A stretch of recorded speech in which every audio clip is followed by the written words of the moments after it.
दोस्तों, जापान ने शायद सोचा होगा कि एक साइन करेंगे और भारत को बड़ा झटका लग जाएगा, लेकिन इस बार मामला पूरी तरह उल्टा पड़ गया। इतना उल्टा कि अब शायद जापान खुद सोच रहा होगा कि जल्दीबाजी कहीं महंगी तो नहीं पड़ गई। हुआ क्या, जापान ने भारत से आने वाली एक खास खेप पर रोक लगा दी। सोचा गया कि अब भारत का माल फंस जाएगा, खरीदार कम हो जाएंगे और नुकसान भारत को उठाना पड़ेगा, क्योंकि आमतौर पर जब कोई बड़ा और प्रीमियम बाजार दरवाजा बंद करता है तो बेचने वाले की टेंशन बढ़ती है। लेकिन यहाँ तो पूरा खेल ही पलट गया। जापान ने जिस चीज को रिजेक्ट किया उसी चीज को खरीदने के लिए दूसरे देश लाइन में लग गए, मतलब सच में लाइन में। सिंगापुर में मांग इतनी तेजी से बढ़ी कि कई जगह स्टोर्स का स्टॉक जल्दी जल्दी खाली होने लगा। उधर खाड़ी देशों ने दिलचस्पी दिखाई, अमेरिका की नजर पड़ी, ब्रिटेन भी पीछे नहीं रहा और देखते ही देखते जिस सामान को लेकर चिंता जताई जा रही थी वही भारत के लिए मौके में बदलता नजर आने लगा। यही वजह है कि इस पूरे मामले की चर्चा सिर्फ भारत और जापान तक सीमित नहीं है। अब सवाल यह बन गया है कि आखिर जापान ने ऐसा क्या देख लिया था कि उसने रोक लगा दी,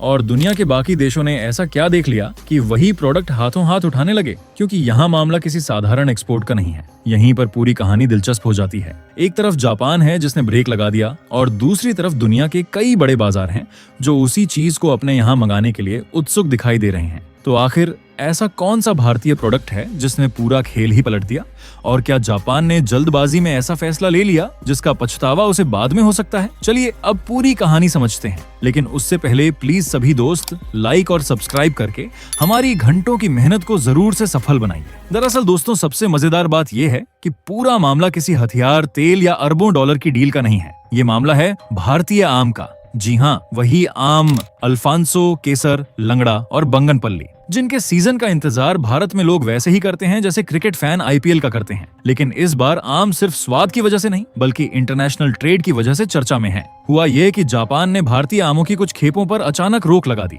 कारण बताया गया तकनीकी नियम। जापानी अधिकारियों का कहना था कि फ्यूमिगेशन और कुछ प्लांट क्वारंटाइन मानकों को लेकर उन्हें आपत्ति है। यानी सीधा सीधा कहें तो जापान ने कहा कि फिलहाल ये आम हमारी मार्केट में नहीं आ सकते। अब आमतौर पर जब कोई बड़ा और प्रीमियम बाजार ऐसा फैसला लेता है तो एक्सपोर्टर्स की टेंशन बढ़ जाती है। लोग सोचने लगते हैं कि अब माल कहाँ जाएगा, किस कीमत पर बिकेगा, नुकसान कितना होगा। लेकिन यहाँ मामला उम्मीद से बिल्कुल उल्टा निकला। जैसे ही जापान ने दरवाजा बंद किया वैसे ही दूसरे देशों ने फट से दरवाजा खोल दिया। सबसे तेजी से मौका सिंगापुर ने पकड़ा। जो खेप जापान जाने वाली थी उसका बड़ा हिस्सा सिंगापुर की तरफ मुड़ गया और उसके बाद जो हुआ उसने सबका ध्यान खींच लिया। सिंगापुर में भारतीय आमों की डिमांड अचानक इतनी तेज हो गई कि कई जगह स्टॉक टिक ही नहीं पा रहा था। माल पहुंच रहा था और कुछ ही समय बाद शेल्फ खाली हो जा रही थी। भारतीय उच्चायोग ने भी इसको लेकर जानकारी साझा की है। बताया गया कि वहां अल्फांसो और केसर आमों को लेकर लोगों में जबरदस्त उत्साह देखने को मिला। दिलचस्प बात यह है कि जिस आम को जापान ने तकनीकी कारण बताकर रोक दिया उसी आम को सिंगापुर में लोग प्रीमियम प्रोडक्ट की तरह खरीद रहे हैं। यानी एक तरफ कहा गया कि समस्या है और दूसरी तरफ वही चीज ऊंचे दामों पर तेजी से बिक रही है। यही वजह है कि अब ये मामला सिर्फ आमों तक सीमित नहीं रह गया है। अब चर्चा इस बात की भी होने लगी है कि क्या जापान ने जरूरत से ज्यादा सख्ती दिखा दी और क्या उस फैसले का फायदा आखिरकार भारत को ही मिल गया। क्योंकि फिलहाल जो तस्वीर दिखाई दे रही है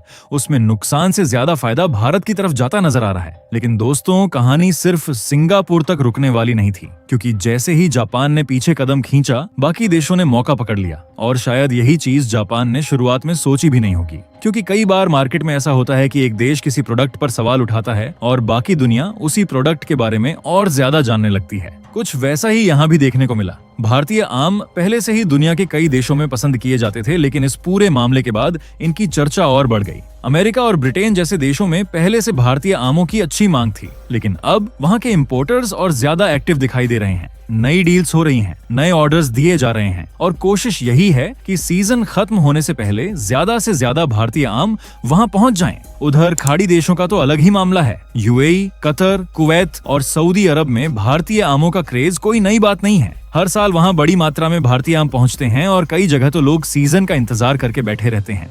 खासकर अल्फांसो और केसर की बात करें तो इनकी अलग ही पहचान बन चुकी है। यही वजह है कि वहां के बड़े रिटेलर्स और इंपोर्टर्स पहले से बुकिंग करना पसंद करते हैं ताकि बाद में सप्लाई की दिक्कत ना आए। अगर आंकड़ों पर नजर डालें तो तस्वीर और साफ हो जाती है। एपीडा के आंकड़ों के मुताबिक सिर्फ यूएई को ही भारत ने करोड़ों डॉलर मूल्य के हजारों टन आम एक्सपोर्ट किए थे और हर साल ये मांग लगातार मजबूत बनी हुई है। अब यहाँ एक बात समझनी जरूरी है, भारत सिर्फ आम उगाने वाला देश नहीं है। भारत दुनिया का सबसे बड़ा आम उत्पादक देश है। पीआईबी के आंकड़ों के अनुसार 2024 से 2025 में भारत का अनुमानित आम उत्पादन 228 लाख मीट्रिक टन से भी ज्यादा रहा। ये संख्या अपने आप में बताती है कि भारत का स्केल कितना बड़ा है। और सिर्फ मात्रा ही नहीं, क्वालिटी भी भारत की सबसे बड़ी ताकत है। मलिहाबाद का दशहरी हो, रत्नागिरी का अल्फांसो हो, जूनागढ़ का केसर हो या फिर दक्षिण भारत की बंगनपल्ली, हर किस्म की अपनी अलग पहचान है और विदेशों में इनकी अपनी अलग मार्केट है। यही कारण है कि आज भारतीय आम सिर्फ एक फल नहीं रह गया है, यह भारत के उन कृषि उत्पादों में शामिल हो चुका है जिनकी मांग दुनिया के कई बड़े बाजारों में लगातार बनी हुई है। और शायद यही वजह है कि जापान के फैसले के बाद भी भारतीय एक्सपोर्टर्स के चेहरे पर घबराहट नहीं बल्कि आत्मविश्वास दिखाई दे रहा है, क्योंकि जब एक बाजार बंद हुआ तो कई दूसरे बाजार पहले से ज्यादा तेजी से खुलते नजर आए।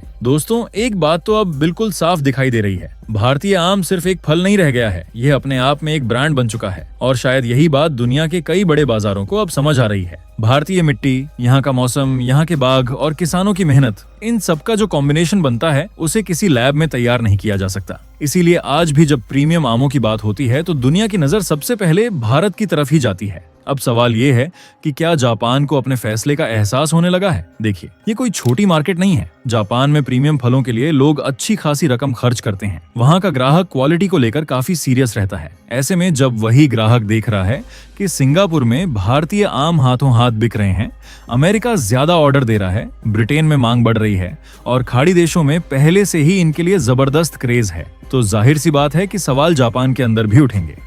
और यही वजह है कि अब ऐसी खबरें सामने आ रही हैं कि जापान इस पूरे मामले की फिर से समीक्षा कर सकता है।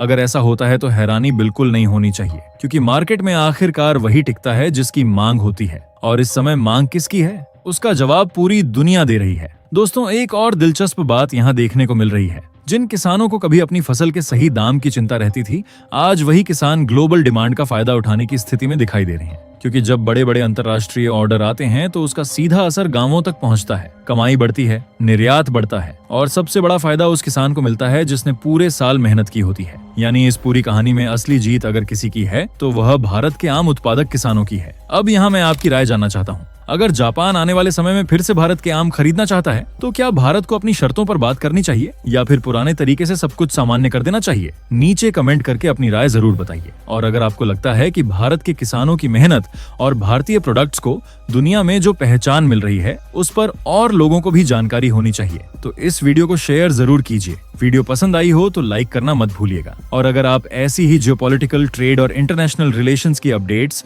बिना किसी शोर शराबे के सीधे और आसान भाषा में देखते रहना चाहते हैं तो चैनल को सब्सक्राइब करके बेल आइकन जरूर दबा लीजिए। मैं मिलता हूँ आपसे अगली वीडियो में, तब तक के लिए जय श्री राम।